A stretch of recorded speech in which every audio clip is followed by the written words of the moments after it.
Hi everyone, welcome to another Ironhack webinar. For those of you who are new here, haven't seen my face or Patricia's, my name is Raquel. I talk to you from Lisbon. I work at Ironhack, which is a global tech school. We have boot camps on data analytics, web development, cybersecurity, and of course UXUI design. All over the world, we have a campus in Europe, in America, in several cities, and also remote. So if you're looking to do a boot camp and you can find a city of your own, you can do the remote bootcamp. And if you haven't been in one of our webinars, I've never been in Crowdcast before, let me just explain you some of the rules before we go on. I can see here that a lot of you have discovered or have seen the chat. That's perfect. Hi, everyone who is joining. Would love to know where you're seeing us from. Are you from Portugal? Are you from anywhere in Europe, different time zones? Are you an alumni from Ironhack? Let us know in the chat. That'd be great to know. That's biggest fan of Patricia. That's amazing. We have your fans. That's perfect. Right. Well, the chat is for this, is for you to engage with us and to ask questions. However, if you want to see your questions answered, and we will have space in the end for a Q&A, for you to have your questions and for Patricia to answer some doubts that you may have during the presentation.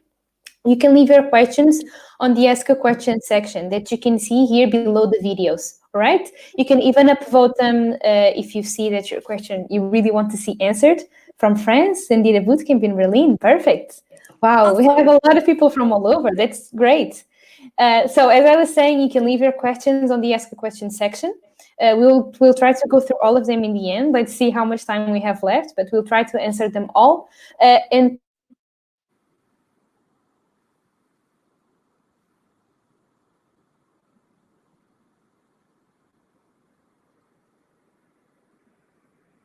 And if you still have questions and if you want to study more about UX and you want to know what is it, we will have an open house tomorrow here at Ironhack to answer your questions. So you can click here on the green button below the video if you want to attend tomorrow, right? What else? This webinar is recorded. So if you feel like if you need to review something, if you need to look into the resources that have been shared in here, you can access the recording perfectly after the webinar. You just need to go through the same link and you will access the recording. And I think that's it. Let me know if you can hear me. I believe you can because you've been answering my questions and telling me where you're from and see me perfectly. And Patricia, I believe that the camera is not showing. Is everyone being able to see clearly? Let us know in the chat. There's always a little bit of lagging with your answers, but let me know if you can hear and see as well. Are you okay with connection, Patricia, with the camera? Yeah. So I think from my side, everything's fine. Okay, perfect. Okay, perfect. Awesome. Everyone is saying yes. So I think we can go ahead. Awesome. Thank you, Raquel, for the nice introduction. This was really great to get this workshop started. So thank you. And also welcome to everyone who's already joining. Super nice to have you. I think it's really amazing that Ironhack organizes this community events. I think it's super awesome, and I'm very excited that we are working on that together. I think it's always great if you are sharing knowledge with the community, and that's something that brings us all together, and we are learning something here on this Tuesday. It's Tuesday, on this Tuesday evening. So awesome. Also from my side, feel free to use the chat also during the webinar. I probably won't be able to see it, but I'm going to ask a few questions here and there, and it would be really awesome if you participate and just share your ideas and your thoughts, because also for you it's a great way to connect to each other, right? Because everyone who's here is interested in the same thing, which is the future of user experience design. Yes. So I would say, as a little intro, I am going to start with the webinar, and this will take around, I would say, like 40 minutes, 45 minutes. After that, we have a time for questions. So yes, I would say let's get started. Are you all ready and excited? I am. Awesome, guys. I'm going to share my screen with you now and just need to get some feedback if you can hear me all right, if you can see my screen. I think the presentation is, right now. Yeah, right? Yeah, we can see the presentation. I think people will say the same. Awesome. If not, let me know. Otherwise, I will get started. And if there are some problems, just let me know. But I think it's all good. Awesome. Okay, let's get started. So I'm super excited because this workshop is about my favorite topic, which is the future of user experience design.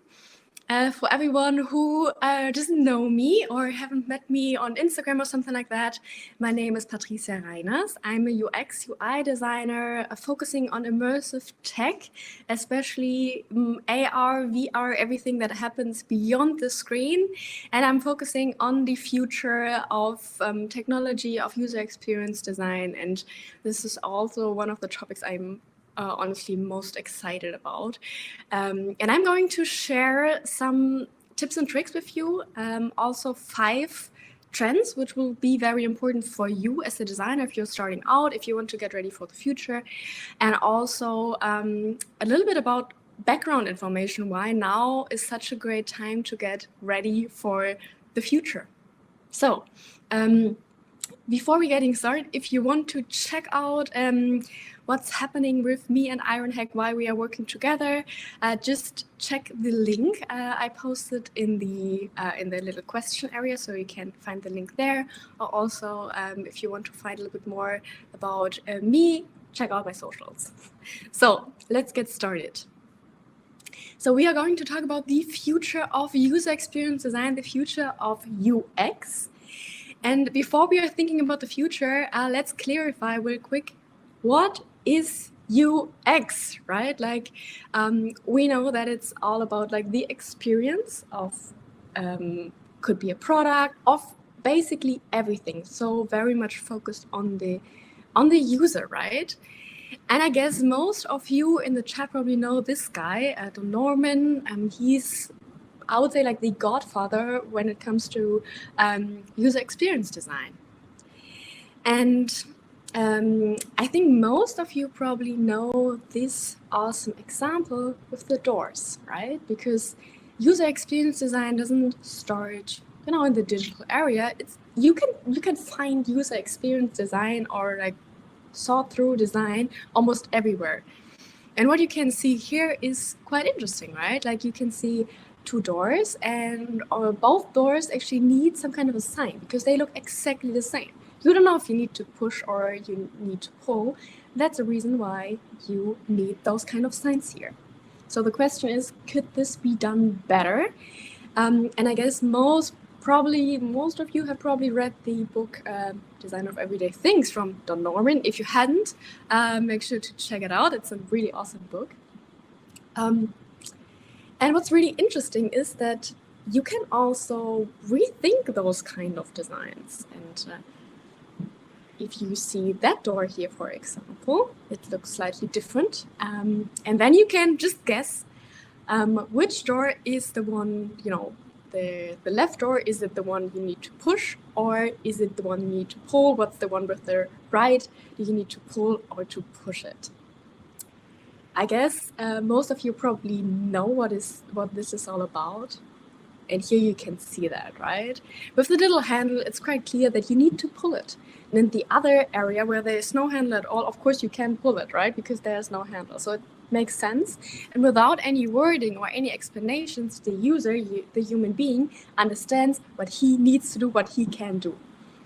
Just as a basic example, what user experience design can be and how you should actually think about that. Like the most minimalistic, the most easiest solution for the user, for the human being, to get something done, to get a job done. And when we are thinking about the future, we can go a few steps back, right? So we started somewhere, we talked about like the early beginning of user experience design, or when the word was framed, starting with, products you see in your everyday life, like the door I just mentioned. Then we have a now, where we are now. So what we are doing now when it comes to user experience design. And then there's the future. of course, always the same. But this webinar will be about the area from now to the future. So we won't look back to the past, what happened there. We are going to look what will happen the next years, and what might be interesting for you as a designer or as someone who's interested in technology or the future. And right now, when you explain user experience design, or probably most of you who work in UX are designing screens at some point, right? Like could be an app design, could be websites, but something screen-based. And a lot of things that are going to happen in the pretty close future, pretty near future, is going to happen beyond the screen. So beyond things that we know, right? Like our usual like app design or web design or something like that. And what's really interesting, I think, for us to see, and this is where we are going to dive a little bit deeper in this webinar, is why we probably are not seeing everything that is coming in the next years right now. For us as human beings, it's sometimes very, very difficult to really understand how an exponential function works and how we can use that for design. But we are going to get into that and what that means in a second. So we are going to answer the question, why now? And I am super, super curious actually to hear, maybe you can share that in the chat, who of you is just starting out with their UX career? Are you joining this webinar because you are starting somewhere as a junior designer, or are you a little bit more advanced and especially interested in like the future areas? So, what's your background? Would be nice to share that. Also interesting for the other people who are joining this webinar. Because what's interesting for you is if you are a young designer, you have a lot of experience or a lot of years full of like work experience ahead of you, right? So if you started out, you have maybe like 30 years working in user experience design, or maybe you're switching careers, but in that kind of area. And there are a lot of things that are going to happen. So your career will be pretty exciting because we are living in a super interesting time frame, I would say, where a lot of things are going to change. And this will be pretty interesting for you, but not a problem. I think for everyone who goes through the world with open eyes, who's willing to learn, and also has some idea about what is going to come in the next 10, 15, or even like 20 years. And this is what this webinar is all about. But before we are talking about like 5 tangible tips, which will be helpful for you, we will dive a little bit deeper into why is such an interesting time right now. So we are going to talk a little bit about the why now. And we're going to start and talk real quick about the industrial revolutions. This is something I find like very, very interesting and is some kind of the base for everything that we are heading to in the next years. Because we had different kind of industrial revolutions. So it started, with the machine age. This was some kind of a very interesting phase for humanity quite some time ago, right? So this was like the first industrial revolution. And this is called the machine age. It began with in the beginning of the, the invention of the steam and all those kind of things. Then we had the industrial age at some point as some kind of a second industrial revolution. And then we had, not so far ago, the information age, which already got kind of interesting. So it started with some kind of the invention of the microchips. And this supported some other inventions like the pocket calculator, for example, some personal computers, databases, and also generally the internet. And right now we are starting in some kind of different revolution, which is the industrial, like the conceptual age.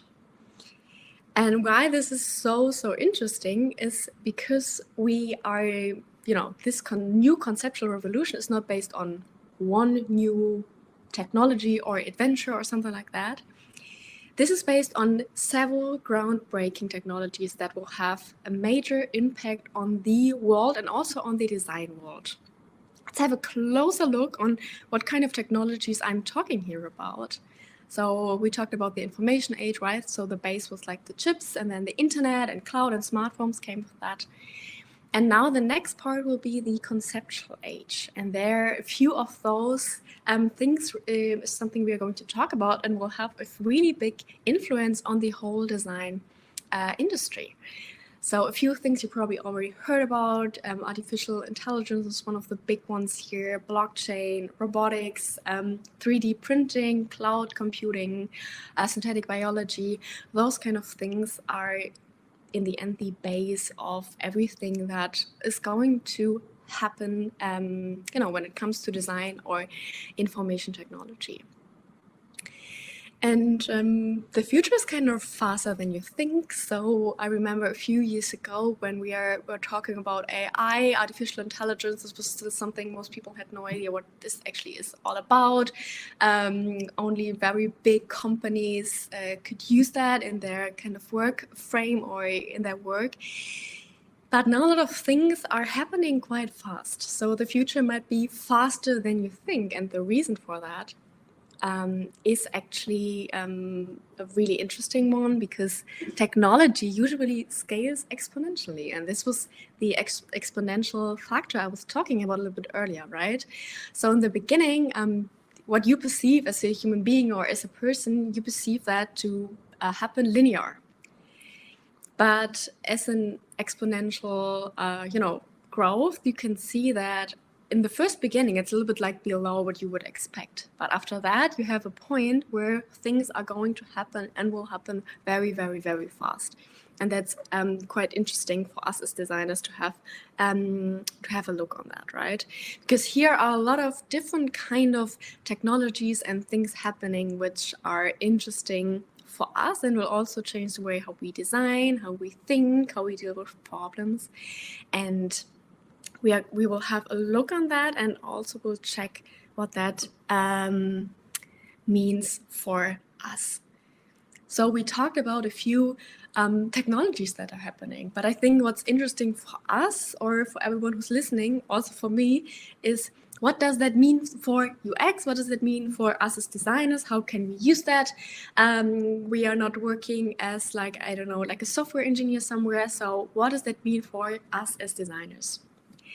And we're going to talk about 5 trends and technologies for the future of UX that will be interesting for us. And we will also have a few looks on different kind of methods or things that will impact the way how we are designing. So let's get started with the first one, which is artificial intelligence. A very interesting thing. I guess most of you have probably heard about that. And they also know probably like the basic what this is all about, right? And I found a very interesting quote, I think, in a book I read. And they said actually that, if data is the new oil, AI is the new electricity. And I think this was very, very interesting, right? Because we are seeing a lot of companies who are gathering our data that might be, Instagram or like all kind of social media, even like Amazon, or almost every kind of website, everything you're using. This kind of using our data, and their goal is, of course, to use that, recognize patterns, and in the end, automate a lot of those things. And, when you talk about artificial intelligence, what's kind of interesting is that most people actually expect something like that. And I don't know who of you recognizes what this is. I guess like the people who are also a little bit like into sci-fi or know what this is all about. So this is Jarvis.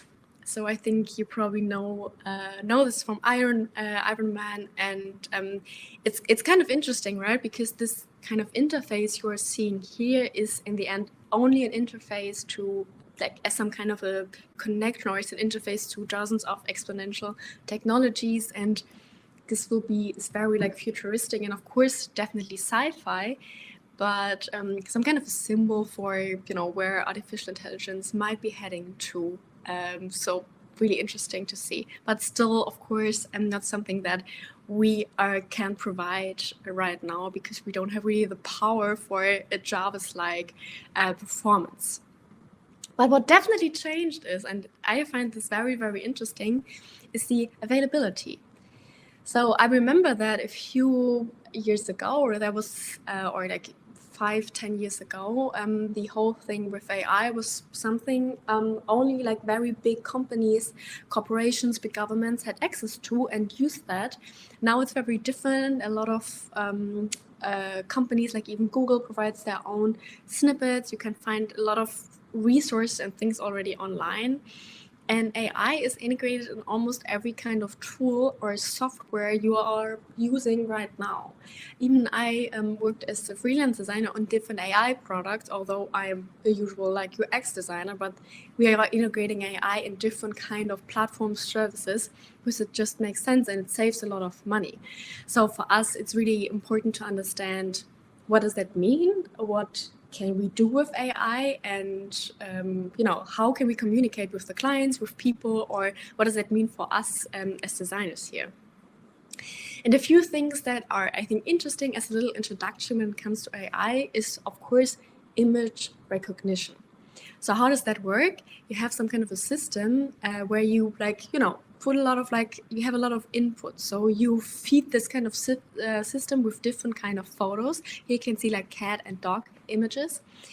And at some point, the AI in the background recognizes patterns and is at some point able to recognize cats or dogs or differentiate between both.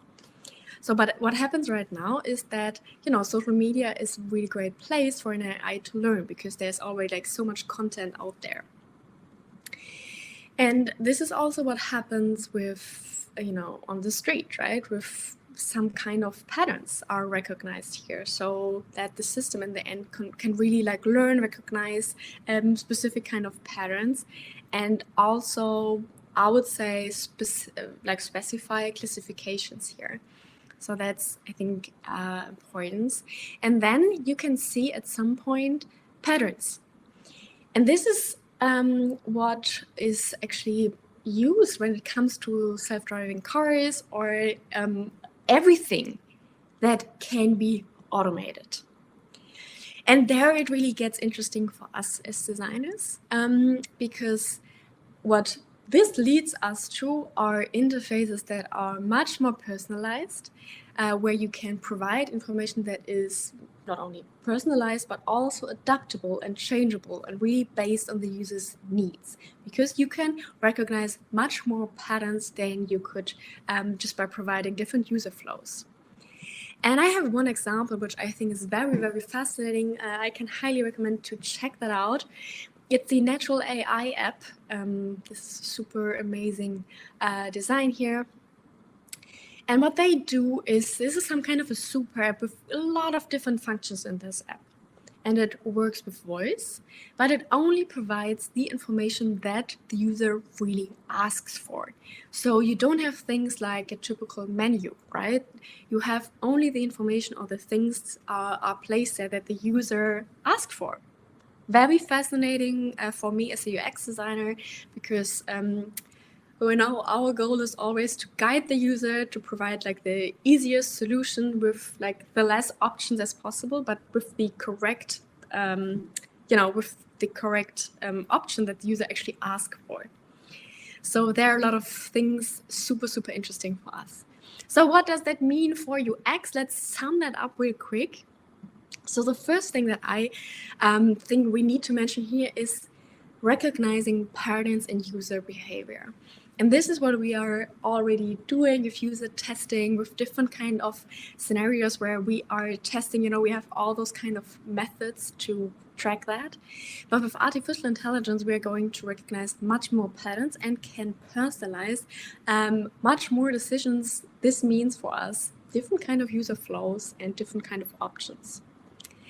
So the second part is also, I think, interesting, and this is also automating of workflows, also for us, right?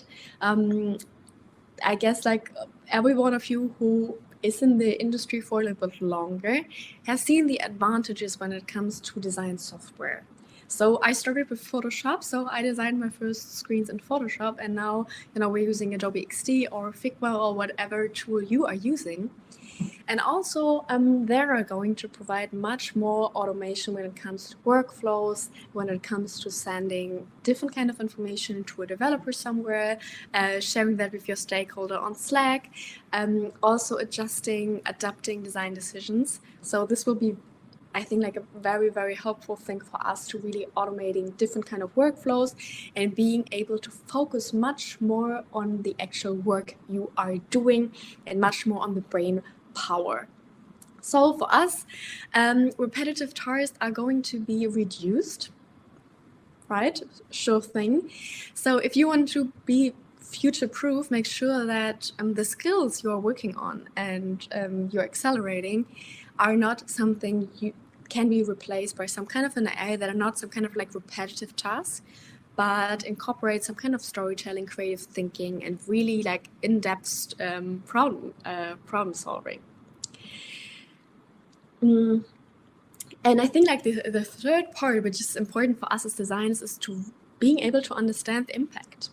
So what does AI really mean? There it comes to ethics. And I think this is a very important part, because with all the awesome opportunities with AI, there are a lot of things that we as designers need to keep in mind, have an eye on, because we are in the end the people who are designing specific services, and we need to make sure that this goes in a direction where we all feel comfortable with that. Point number 2, I think this is also very interesting and kind of close to AI. Most of those different topics I'm going to present you here are, a little bit melting into each other, right? So this is automation and IoT. IoT stands for Internet of Things. So things are going to be much more automated and much more connected. And I don't know who of you, maybe some of you have already seen that or eat a burger there. So this is some kind of an automated burger place, and this produces fully automated burgers. So the whole burger grill is 100% automated. Like the user doesn't need to do anything here, and it's 100% automated, right? Because everything you're doing here is something that is very like repetitive and not the best option for people who are working in a burger grill, right? But this also shows us, I think, where the design industry is heading to. What is our burger grill that can be automated? What are tasks where you think like, okay, we can, there will be probably an app for that or software. Probably you shouldn't really focus on like learning that or focusing on that, but a little bit about something that is not so easy to, be automated. And I think this is a very awesome example here with the burger grill. Maybe a few of you have already like been there because it's in San Francisco, and I think like very, very fascinating for me. And the second thing, which is interesting, I think, when it comes to automation and IoT, is the idea which gets maybe a little bit challenged here. It's the let's make an app for that. And we all know that. I think like we all have a smartphone, and we find an app for everything, right? Like for parking your car, for birth control, for your notes, to remember something. For everything, there's an app. It's crazy. So most of the times, if there's a problem, the first idea is, okay, awesome, let's make an app for that. And there's this challenge. When I don't know if you still remember that time when we had like physical car key and needed to open our car. And there was a car manufacturer who thought, maybe we can do something a little bit more futuristic, a little bit more interesting. Let's create an app. So their idea was that the user could just like open the car with an app. Pretty interesting idea, right? But what do you think? How many steps does it takes the user to open the car, from like pulling out the phone, opening the app, unlocking it? and then opening the car. You can just guess in the chat. I sadly can't see it now, but I think it would be interesting to see some guesses. I must say that I was very, very surprised when I saw the result. I'm going to share that with you now because I think it's very interesting. So there are 14 steps. You can just read it after the workshop if you want. I think it's super interesting. Because a lot of, probably most of you know that if you're using different apps, there are a lot of different steps you need to integrate there, and you haven't really thought about that. So let's make an app, or maybe let's don't make an app. Is an app always the best solution? I don't know. It definitely takes some time. It's still not super usable all the time if you just want to unlock your phone. So what could be an option? In the end, they did something else because they integrated sensors. Not a phone app, but a sensor you had in your car key. So how did it happen? So when you grab the door handle, the car sends out some kind of a low frequency radio signal to see if your keys are in close proximity. This could be your purse, this could be your pocket or something like that. And if they are, the doors unlock instantaneously without any additional work. Sounds pretty awesome, right? Super nice. You don't need to do anything, super safe, and nothing can really happen. And the whole thing with sensor is also going to happen on different kind of areas in our life. Thinking about smart home, but also, when it comes to shopping. So imagine you're in the year 2030, you are sitting in, I don't know, in an autonomous ride on your way to Berlin Mitte. You want to buy some new Nike sneakers. So you're going in the store and, you're finding your size, you try them on, and then, like the sensors in the shoe automatically scan your weight. So they adjust the softness, so it's nice for your back. And then if you like them, you just go outside the store. No need for waiting in line, also no need for payment because the sensors, here and there really see that you kind of bought those shoes, and they book the amount of money from your credit card automatically. Because no one really likes to stand in line, no one really likes to pay because it's a lot of work, it takes a lot of time, and it can be really annoying. So what you need are sensors.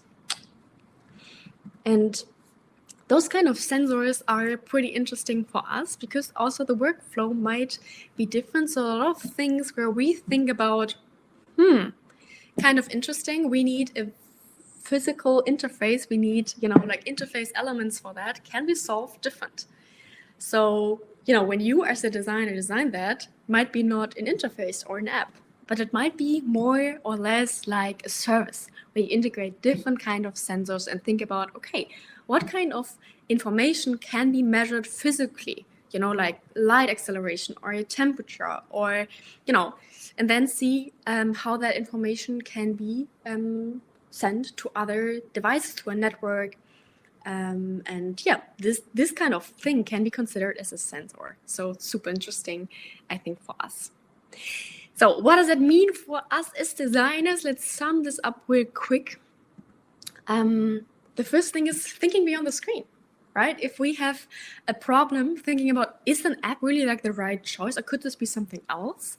Really thinking beyond the screen, and not talking about AR here. This is only about how can we provide the best experience with as many, clicks or tasks for the user as possible. The second part is trying to automate flows, and there the AI part comes in place. So, this was also when I was talking about leaving the store without the payment. So you can automate this flow because you already know how that happened, right? Like the whole flow of payment, how that happened. You can see all the options.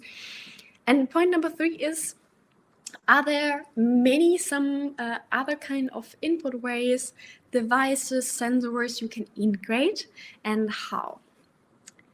Yes. Awesome. So we are coming to point number 3, definitely one of my favorite topics here, which is voice design, very, very, very, very interesting, because I think voice design is still one of the most natural ways to really interact with digital devices or to interact in general, right? So if two people are talking, they're using their voice. It feels very natural. You don't need to learn that. You know, after you know how to speak, how to interact with voice.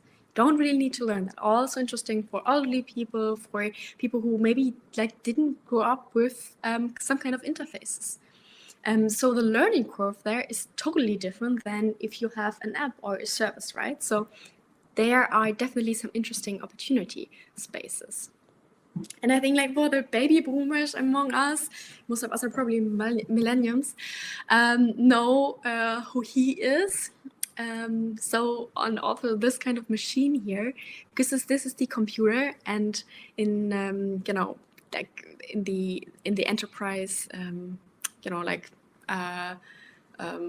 yeah, system there, it's kind of interesting because if you see some kind of old episodes of you know, like the Enterprise series, you can see the connection between, you know, like talking to this kind of computer is also called computer, and this is like still seems very science fiction maybe for a lot of baby boomers, but for us millennials, this is the next logical steps, that you are able to really talk to a machine in that kind of way with voice-driven commands.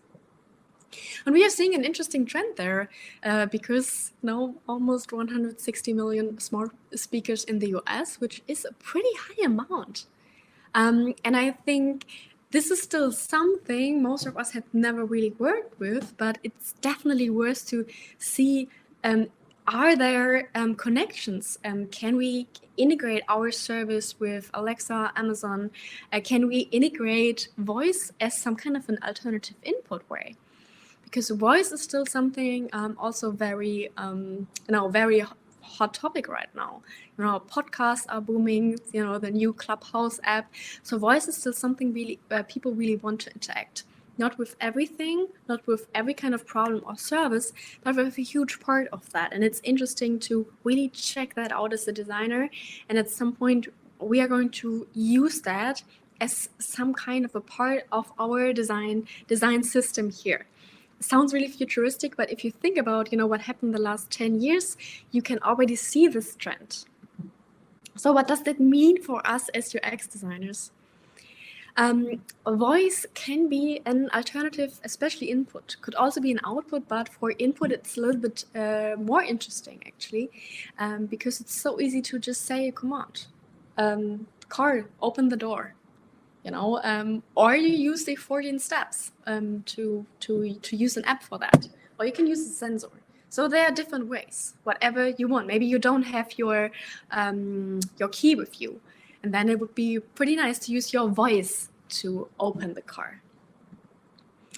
Also, point number 2, voice only might be a little bit frustrating sometimes. Everyone knows that who talked with Alexa or some other kind of smart speaker, because there are still a lot of things that can go wrong. So what's helpful there is to have like devices that are not voice only, but voice first, for example, or integrating a screen. Amazon is doing that with their different kind of services, but as some kind of an you know, as some kind of a different kind of input field, but not voice only. I want to highlight that. And then also with some recommendations, there are a lot of resources I can recommend, you know, where you can actually do that. But very much learning about the basics of voice user interface. How can you, you know, this is very different than usual app design, because you have less choices, you have less options, and designing for voice interfaces is not like rocket science, but it's interesting for you to have that skill to maybe think about that, because then you can also, as a designer, think about like, does it make sense here or maybe not? So definitely learning the basics here is something I would recommend, because voice is definitely a future trend here. So trend number 4, this is also, I think, like an interesting one. When it comes to 3D design and 3D printing. This is something that's changed so much the last year and will change even more in the future, something we can't really think of now. So 3D printing is something that will be much more achievable, and the prices are lowering. It's much more approachable for different kind of like companies, agencies, to prototype their own ideas real quick with different kind of materials, right? Like thinking about interface elements, but also 3D printing, like different kind of organs or also meat, right? Like as a burger or something like that. So there are a lot of things happening that we need to keep an eye on, because that's also interesting for us to integrate in our workflow, in the designs we are producing, when we are thinking a little bit like beyond the screen experience. And, when it comes to 3D, we're also seeing an interesting 3D trend for also like for everything that happens on the screen. So there is some movement in like 3-dimensional areas, mostly like pushed by the WebXR things that are happening there, with like some kind of easy code, not easy, but like still easier coding opportunities. And there are some really awesome things online. Maybe a few of you have checked that out. Be sure to do that. There are a lot of really awesome websites with WebXR. It's nice to stand out, but this kind of experience is definitely thought beyond the usual interface screen most of us are seeing. So that's, I think, pretty awesome. So what does that mean for us as UX designers? First of all, fast prototyping. If you want to prototype ideas, things that are physical or also like physical interface elements, you can prototype that much easier, which is pretty nice. Then, already mentioned the physical interface elements, right? And point number 3 are the elements here as well. So point number 5 are the extended realities, and this is actually my favorite topic, because I think there are so many things happening and will happen in the next year, so this definitely gets me very, very excited. So extended realities, what does that mean? We have 3 things that I want to talk about really quick. We have virtual reality, right? Like we have those glasses and you are in a completely physical or like virtual environment, so full immersion kind of. Then we have augmented reality, where you are in your environment, and this is combined, you are in your real world environment, and there are some kind of overlays with digital objects. Most of the time, people are using their phones for that right now. And then we have mixed reality, and that really gets interesting, because mixed reality kind of combines, like the real world, the digital objects, but there the digital objects as an overlay kind of interact with the physical world. So there it really gets interesting. Still the most difficult one, I would say, but the most interesting. Extended realities is everything here, that includes those kind of different kind of realities. So super exciting. And Scott Belsky said that AR has the potential to be even bigger than the web. True, right? Because at some point when we are having like smart glasses, when we have like, it's a little bit more far, right? Like even smart contact lenses, information can be placed almost everywhere. So when we want to use the web, we still need to like get our phone. We still need to unlock it. We still need to open the Safari browser, and then we need to look for that website. A lot of clicks, right?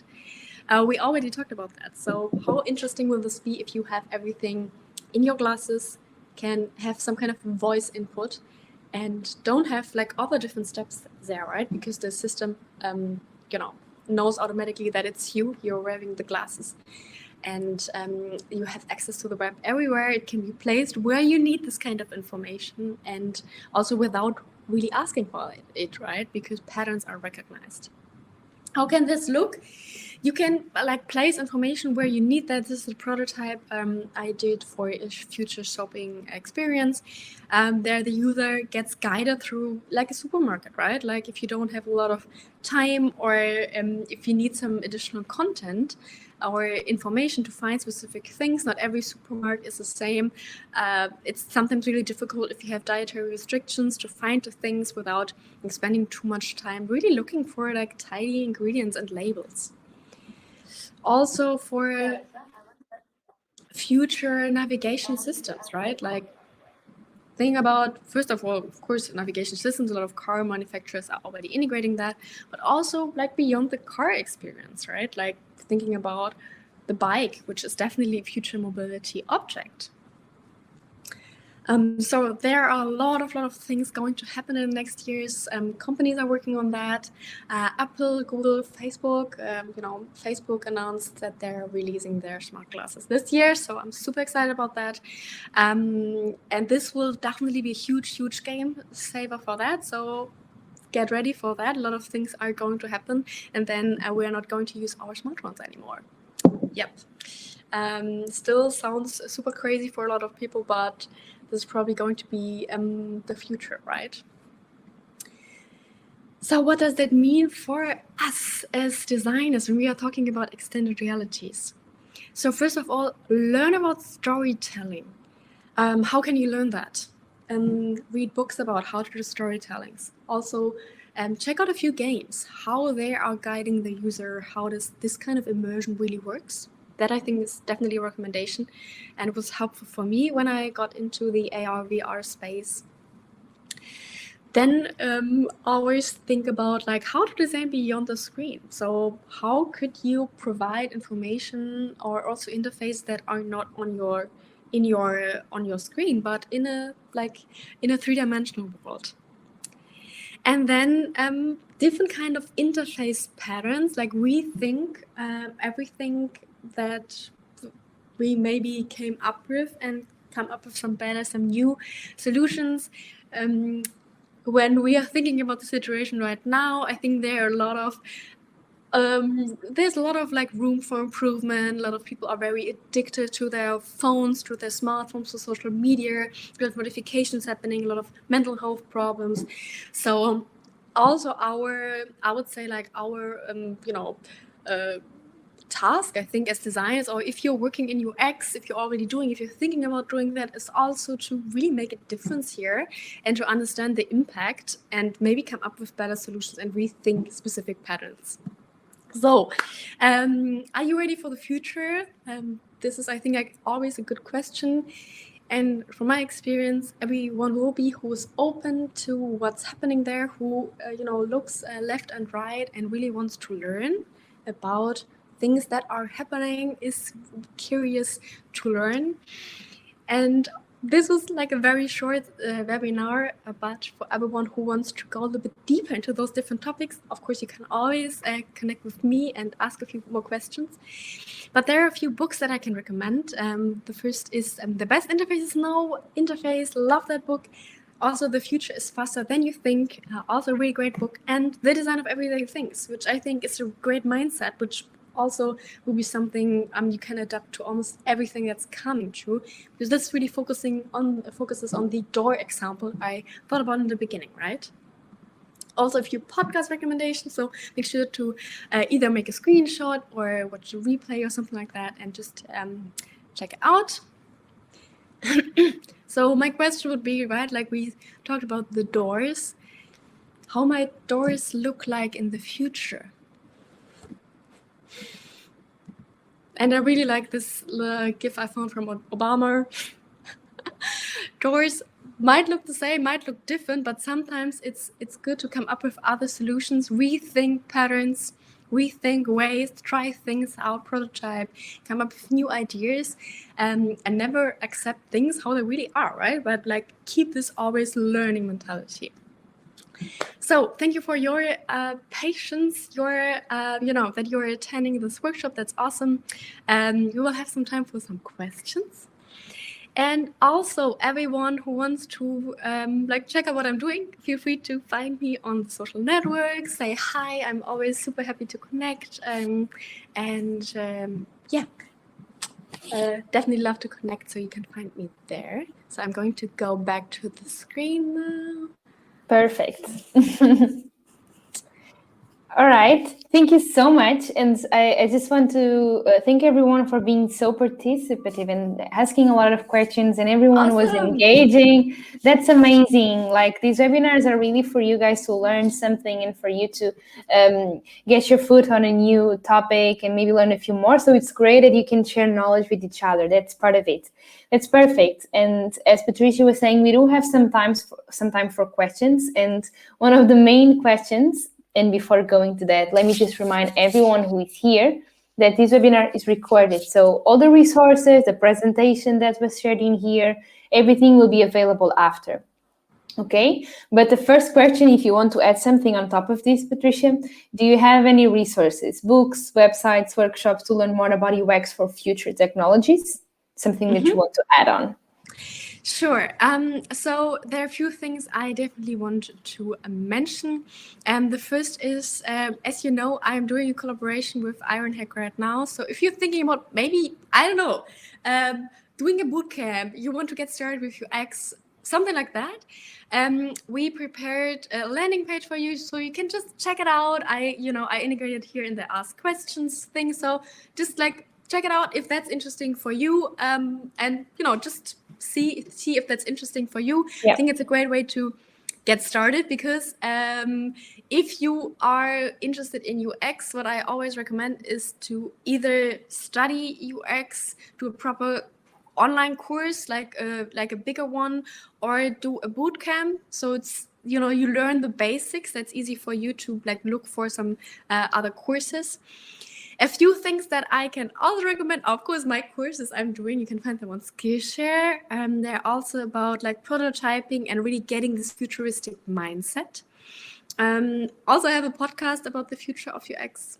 This is something I can recommend. And I saw that a few people are also recommending here things in the comments, like different kind of Netflix shows. That's awesome. That's really great. So amazing. So make sure to check out all the resources here. There are definitely a lot of things mentioned here, and you never learn enough, I would say. Yeah, that's true. And I would invite everyone who has some suggestions being left in the chat, because the answers go up and so we kind of lost them. If you want to leave them as a thread in this question on the Ask a Question section, should be the one on top, you can do so. So everyone can find a few resources there. I think that would be amazing. Thank you so much for your suggestions. In here, I believe maybe this question was answered or you mentioned this, but I'll go through it again. Which software do you use for prototype, tests, augmented reality apps, or experiences you design? It depends a little bit. So it depends on the level of fidelity, I would say. If it's just an idea I'm having about specific problems, I'm like a huge fan of pen and paper prototyping. Just need to be smart and really think about, okay, what is the problem, what I want to test here. And a few other tools that I can recommend is Adobe Xd. You can use the 3D transform feature. This helps as some kind of to give an experience about how this might look like. Helps very much for client presentations, or for, I don't know, designing something in a few minutes. So you don't need a lot of time for that. I'm also using After Effects here and there. If there are more complex visualizations, not so great for testing, that you need to tweak a lot, but also helpful. And for the three-dimensional, prototypes that are much more, I would say, that you can really test, I'm usually using Unity. That's great, but most of the times I'm integrating a developer here and there who helps me with the development. Yeah, I mean, I did a few things here and there as well, but it's also very nice to work with a developer on that together and be able to test that. Yes. I hope that answered your question. Yes. And going on for the other one, for the next question, what is your idea on how to find a common ground in UX for multi-platform app, VR, MR, AR, desktop, web, and smartphone? We're using one UI to fit in 3D and 2D space. Good question. Wow, that's a really good question. To be honest, I don't have a perfect solution for that. I know that is a discussion still something, I mean, when we started with web or with app design, this was also, you know, like a problem, you know, like where do you have all those kind of design elements? Where do you like build your design libraries? Is it somewhere in Jira? Do you use abstract? Do you like copy them directly from Adobe Xd? So still something I haven't like a perfect solution, to be honest. I would just experiment with different kind of objects and then see how that works. Most of the times also depends on the projects, right? Like how big is the project and how can you actually like, you know, like how much space do you need? How much alignment do you need within a team? Also, Bruno, thank you for mentioning that in the chat. I just saw that. They mentioned Arrow. Totally true. I completely forgot about that. I work with Arrow on different projects. And yes, Arrow is awesome. Absolutely. I think I'm not sure if it's free or if it's in the cloud subscription, but pretty nice. Arrow is really awesome. Yeah, totally forgot about that.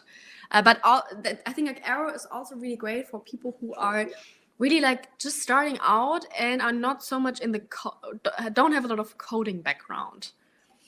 Yeah, you can use Dimension with that. This is the Adobe like 3D software. Pretty easy for everyone. Also, if you're not into 3D, because you can just like, you know, copy things here and there, and you have like a really high learning curve. So yeah, thank you, Bruno. Awesome. Arrow, true. Totally forgot about that. That's great. Well, in here we have another question, more personal for you. So when did you realize that you liked UX design? Nice question. So I studied graphic design. So my background is graphic design. And then I did an internship at an advertisement agency because I was always like so excited about like coming up with an idea about something. So I thought, okay, it's advertisement, right? Because you always have like so many cool ideas and come up with your own campaigns. But then I ended up in a team where we built our own app for like a very like kind of boring topic. It was like something like a sales tool in the end. But this project was so exciting because, you know, we did our first prototypes and then we tested things out. We really talked about like a target group and about what kind of problems do we need to solve. We came up with some kind of scenarios. And this was so new for me and so exciting. And something I realized I always missed with like graphic design, because in graphic design, I don't know, I felt that you talk about target groups, but not the same way. And you don't test your flyers or posters with people. So I thought this was really awesome. And after that, I tried to get into UX, which was a little bit difficult to me, actually, because this kind of career switch is challenging. I know that. And but I kind of did it in the end, and I'm super, super happy about that. All right, that's a great answer. I hope that helped you get a bit more inspired on that side. Well, we have another question here from Kat, and she's asking, do you have any recommendations on how you can stay focused during a brainstorm session, how you come up with a lot of ideas? A bit more a broad question. But also, I think like a really great question. And from my experience, what's even more difficult than coming up with questions is coming up with the right ideas, is coming up with the right questions to ask or coming up with the right problem to solve, right? Because most of the times, if you are having the right problems, a lot of ideas are coming up in your head. But sometimes the question or the thing you want to solve is so basic and so boring that you don't come up with questions. You don't come up with ideas, sorry, I'm a bit confused. Come up with ideas. So what I would recommend you is first think about or rethink maybe the problem you want to solve there, and really make sure that you are going after the most important and interesting problem.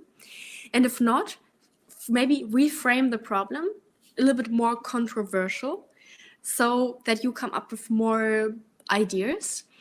And definitely make sure that you are using a few of those ideation methods, right? There are a lot of like methods you can use. You can find them online. IDEO shares a lot. There are a lot of books about ideation methods. Crazy Eights, for example.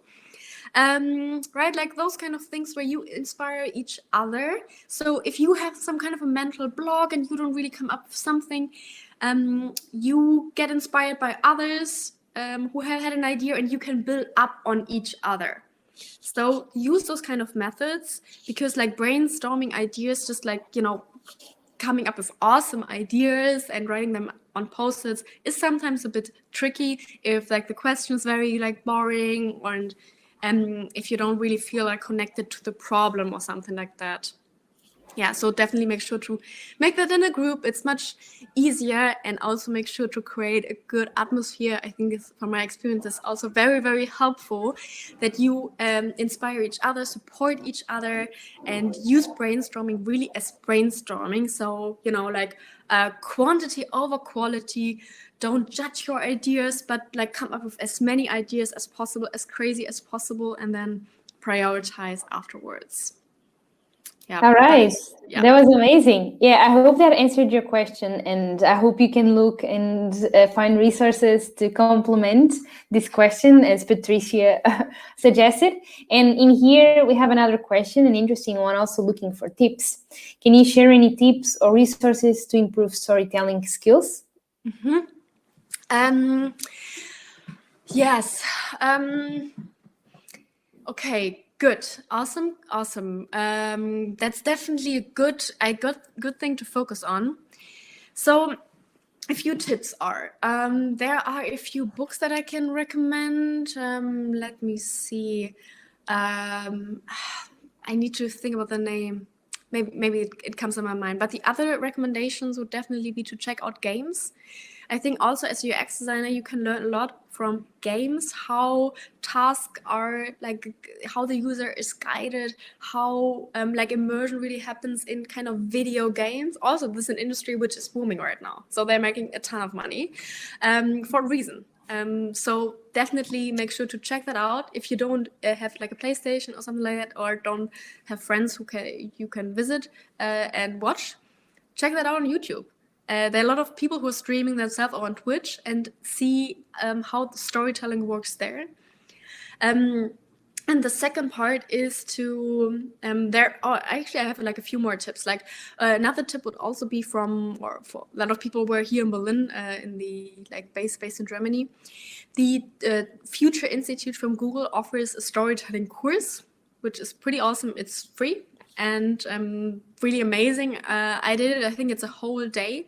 And there you focus on like how stories are structured. You go through a lot of examples, and you definitely learn a lot. So this is something I can recommend. I guess now it's online remotely, but not 100% sure, but it's something I can recommend. And I also found on Medium a few great articles when you just type in storytelling, because storytelling is something you can use for everything in your life, not only for like AR, VR, but also if you're doing like presentations, or if you present something to a client, or if you have a talk somewhere or something like that. Because what you will see is stories are structured very similar all the time, right? Like you have a beginning, then like a problem, then, you know, like the final action, and then the action dissolves a little bit, and then you have the conclusion in the end. And this is very similar, and I think definitely interesting for all kind of platforms, because you can reuse that for almost everything. Yeah, let me think. I don't know the name of the book, but there are a few books about that topic as well. I also have a few here. I need to check it out. Yeah, maybe you can find it on my Instagram. Maybe, also. Yeah, maybe it'll come up later in the conversation. But thank you for the tips. I think they were great. I hope that they helped you, guys and girls, of course. In another question here, I'm not sure if we're going to have time for every question. Let's go for a couple more. And this is an interesting one, especially from people who have a background in tech. In your experience, how mixed are tech and design? Have you had a chance to go into code, or even have developers also been involved in the design process? Also, really good question. That's awesome. Yes, so actually learn how to code, but I'm honestly I'm slow and I'm not that great. So I couldn't really code my own stuff. I mean, I could, but I wouldn't be so great. But what was so awesome, or what is still really awesome for me, is that I am able to talk with developers. Not that I'm explaining them like how they should code, but that I'm understanding a bit why things are not working out, because those are like two different languages, like design and code. And the best actually works if you are collaborating, if you are understanding the language of the other person a bit. So also if you are a developer and if you're interested in UX or design, do a UX or do a UI course to really learn the basics. This will be so helpful for you, and also helps you to communicate with designers even better. Because if they realize you're talking their language, they will appreciate you and your skills even more. And also, if you are one of those awesome developers who know how to design and to code, you have like a super bright future ahead of you, because there are not so many developers who succeed in both. So definitely make sure to learn a little bit about what this is all about. Also coding, you don't need to be a perfect coder, but just like check a few resources here and there. You can find that for free on YouTube, or you can, if you want to get really deep on that, you can also do a boot camp and use that skill for your whole career, right? Because this is something which will never be outdated. That's true. Yeah, right? Yeah, that's true. And if you're looking to know a little bit more about coding, and if you want to mix both worlds, we have a few webinars coming up about web dev, and you can find really cool resources online if you want to learn the basics, like free code camp. So I think there's some really good connections that can be made between there. And of course, if you go through the bootcamp, if you're interested in learning more, you will get the basics of not a language, but about HTML and CSS. So you will at least start to understand a little bit of how things work. So yeah, that's good. I think we'll go for the final question. And we'll stop in here. We won't have time to answer them all. We're sorry. But in here, Katrina was asking, what can you suggest for someone trying to learn UX without any professional guidance, overwhelmed with online information, trying to build a path without setting a kidney? Yeah, first of all, I feel you 100%. I remember the time when I wanted to switch to UX, and I remember the pain and how difficult it was. So I know about the struggle, and there are a lot of things happening online, also on Instagram, people who are teaching and everything. But I think the biggest problem I'm seeing is that as a beginner, it's very difficult for you to understand if this is a good course, if this is a good resource, and if this is really helpful for you, if this is a good article on Medium, because you don't really know. So if you want to get into UX and you have no experience at all, I would recommend you to do some kind of a basic training. And this can be either like studying UX if you have a lot of time and money left, or you do some kind of a basic course from like a good institute, from a good school that you can trust, or you do a boot camp where you learn the basics, everything you need to know in a few months. And after that, you can think about, okay, where do you want to focus on? What is the most interesting for you? Maybe, you want to do another course where you need to do more practice, more projects and everything. But definitely make sure to learn the basics, because if you are only focusing on like a random course here or like Instagram information, something I definitely wouldn't recommend, because some things are just not true you're learning there. And if you don't know the basics, then you don't know that. And generally, especially if you're learning the basics, rather focus on books than on online material, because on books, you know that it's some kind of like foundational, there's research behind that. And there are a few books that are awesome. Design of Everyday Things, Don't Make Me Think, About Face from Alan Cooper, for example. Those are awesome books where a lot of like knowledge is integrated there. And if you are like a self-learning person, awesome. Read those books, but be a little bit cautious with everything that's online. I have my own courses there, but I know that a lot of still, like I rather recommend people who are starting out to do a proper starting course, because it's so difficult for you to understand the basics and really get into that.